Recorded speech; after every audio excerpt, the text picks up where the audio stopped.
जिरायदों नोंथांमोना बिबान लाखांनायनि उनाव बे समाव दिनै नोंथांमोना मा थांखि लानानै सावरायखो आरो मा थांखि आजावनाय जाखो? साबायखर। नंगौ, जोंनि बिसानि गोजाम आफादखौ थांनाय 5 जुलाइआव जोङो धेकियाजुलियाव सिफायनानै गोदान आफाद दानाय जादोंमोन। बेनिनो गोदान आफादनि दिनै जोङो बर'मानि पायनियार एकाडेमियाव गिबि मावसुमा मेलखौ खुंफुंनाय जाबाय आरो बेवहाय दिनै गासै 14था जिल्लानि आफादगिरि नेहाथारि बिथांमोना बाहागो लाफैदों। लोगोसेनो जोंनि मिरु आफादनि गासै 70निबो बांसिन मिरु मावसुमा आफादनि सोद्रोमा बिथांमोना बाहागो लाफैदोंमोन आरो बेवहाय जों दिनै कालेक्टिभलि आरो इउनिमासलि माखासे डिसिसनफोरखौ लानाय जादों। बेनिनो मेइन डिसिसनानो जाहैबाय जोंनि फर्थकामिं 7 बड' फिल्म एवार्ड्स 2020 बेखौ फैगौ नभेम्बर दाननि 1 खालाराव बड'लेण्ड इउनिभार्सिटिनि अडिट'रियाम हलाव खुंनो थाखाय जोङो थिरांथा लाबाय। नैथि बिथांखि महरै जोंनि बड' फिल्म एवार्ड्सआव गासै 20था केटेगरियाव बान्था होनायनि थाखाय थिरांथा लानाय जायो आरो बेवहाय जोङो राङारि अनसुंथाइ एबा प्राइज मानि हिसाबै 4 केटेगरियाव 1 लाख करि होनाय जागोन। जेरै best film, best director, best actor male, best actor female. बाखि 16था केटेगरियाव ट्रफिजों लोगोसे जोङो 50,000 राङै होनाय जागोन।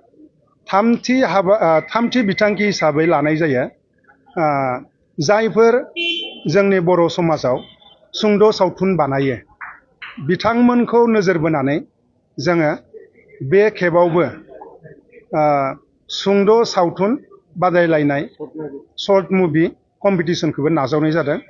बेवहाय ट्रफिजों लोगोसे जोङो केस 25,000 रां होनाय जागोन।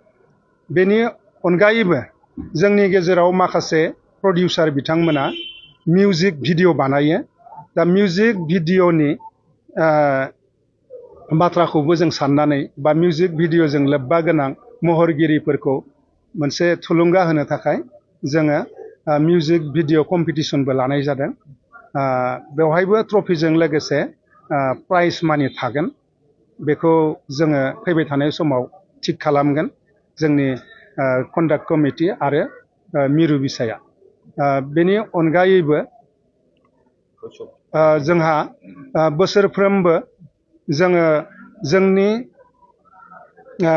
निउ जेनेरेसन एबा जायफोर आपकामिं बर'नि मेथाइ रोजाबगिरि एबा सिंगारफोर थायो बिथांमोनखौ मोनसे प्लेटफर्म होनो थाखाय जोङो भइस अफ बड'स बे कम्पिटिसनखौबो लाबोबाय थादोंमोन आरो बे खेबावबो जों लागोन। दा बेखिनियानो गुबैयै बुंनो थाङोब्ला। डेट लाबाय नामा हाबाफारि?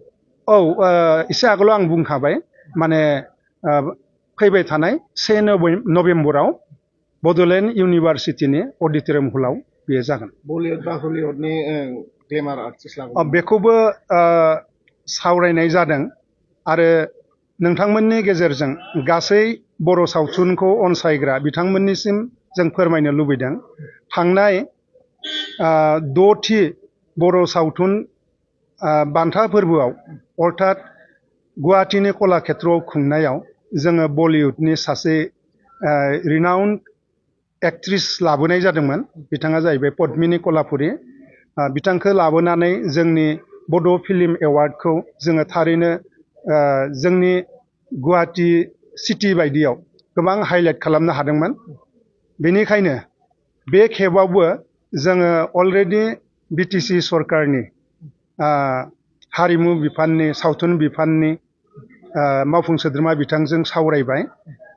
बिथांनि स्पन्सरशिपआवनो एबा बिथांनि सापर्टआवनो बलिउडनिफ्राय फिन खेबसे महरगिरि एबा एक्टर एक्ट्रेस लाबोनो थाखाय जों थिरांथा लानाय जाबाय। आगुआव नोंथांमोना आदार कास्टनि सर्ट फिल्म कम्पिटिसन होदोंमोन देग्लायबो लाफादों नामा? बेयो